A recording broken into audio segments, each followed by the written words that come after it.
a agência, estou colocando ela para frente para ser uma agência de marcas, né, de brand. Muito legal. Então, absorvendo um pouco aí do que vocês falaram aí sobre a trajetória de vocês, que é muito legal. Então, quem quiser seguir depois, @jujuamão e @lucasmucari com com L só. Com L só, que eu já tô seguindo. Então, manter esse contato, trocar ideia, que é muito legal os dois, eu convivo, né? Então, sou suspeito para falar. Mas então, peraí, quer dizer então que não é só artista e inventor que é criativo? Não, muito Não. pelo contrário. Eu acho que é um erro que a gente, hoje em dia, acaba tendo mais conteúdo. Ai, desperte o seu lado criança, né? Ai, desperte o seu olhar de viajante. Então, eu acho que a gente, às vezes, acaba tendo esse conteúdo, de certa maneira, infelizmente, superficial, né? Então, às vezes, ferramentas para despertar sua criatividade, né? Tem um hobby, descanse, né? Mas eu acho que existe um processo, na verdade, que a gente tem que valorizar o próprio pensamento e valorizar a própria história, né? Então, às vezes, isso que o Lucas comentou de, são coisas que caminham comigo há 15, há 20 anos, quando eu era criança, quando eu era adolescente, eu fazia, né? E essas coisas, você vai se formando, né? Você vai se formando como pessoa, como ser criativo, e você vai tentando também se encaixar, né, se aquilo faz sentido ou não faz sentido. Só que muitas vezes a gente olha mais para o julgamento e para esse encaixe externo, né, do que efetivamente qual é o meu pensamento, como que a minha cabeça funciona, qual que seria a melhor maneira, às vezes, de eu estudar, a melhor maneira de se eu acordo mais cedo, durmo mais tarde, né? Então, esse processo de autoconhecimento, ele, na verdade, caminha junto com a criatividade. Só que, infelizmente, a gente não tem o tempo para isso. E a gente consegue achar esse tempo quando? Quando a gente vira um profissional criativo. Porque daí é o nosso trabalho ser criativo. Então, daí eu começo a ter essas ferramentas, daí eu começo a ter essa reflexão. Só que todo mundo é. Sim.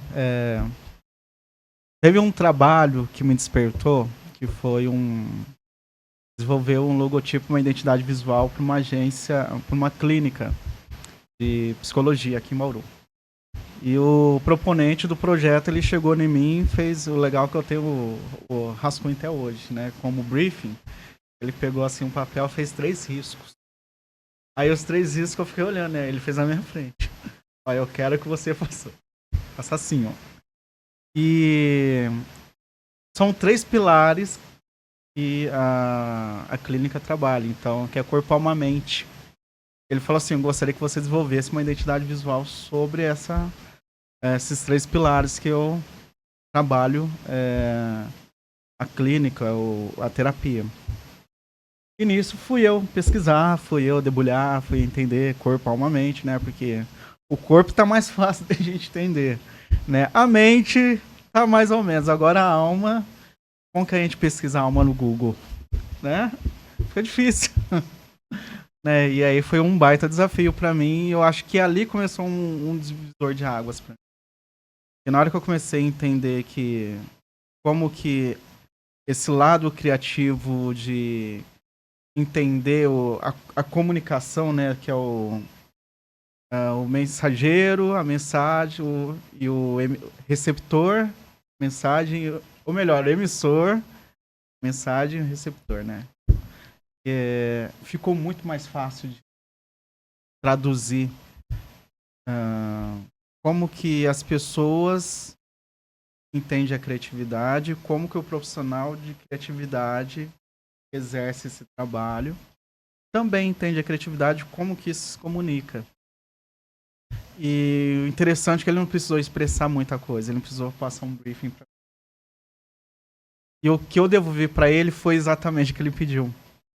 Porém, o que aconteceu comigo foi uma transformação, porque no momento que eu fui pesquisar, né, como que é a psicologia dentro do corpo, como que é a psicologia dentro da mente, como que é a psicologia dentro da alma,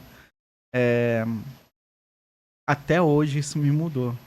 Porque quando eu fui pesquisar relacionado como que a ciência vê a alma, interessante que alguns cientistas do passado entendiam que a alma estava no fígado, estava em algum órgão humano, mas não que fosse talvez algo transcendental, como a religião enxerga.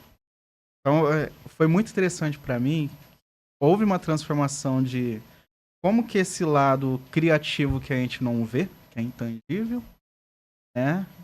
Como que ele se tangibiliza e ao mesmo tempo como que leva uma mensagem.